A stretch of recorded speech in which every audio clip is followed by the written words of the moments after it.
So hi guys, hi mga kawadwad no. So today's video is padong day mi ani sa amuang lugar no sa Molave.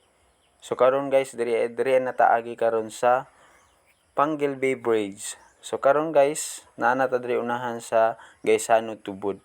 So on the way na mi siya padong dito sa bridge no. So ato siyang i-pass forward kay taas-taas man nga video guys no. So karon guys, alas 6 ni siya.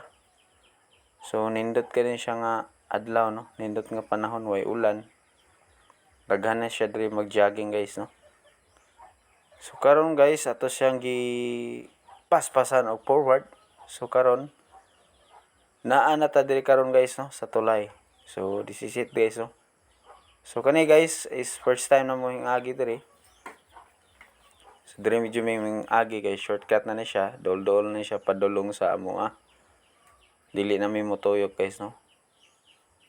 So natay mga nagyan guys no, nag bike. So daghan siya rin nag-jogging, nag-walking. Tungod kay nindot mong gud siya guys no. Nindot pa siya diri jogging-joggingan. So natay mga nagyang nag-standby, nag-selfie, nag-video no. So kita milhaws ta guys no. Kay syempre nagdali mi kay layo naman jud ni.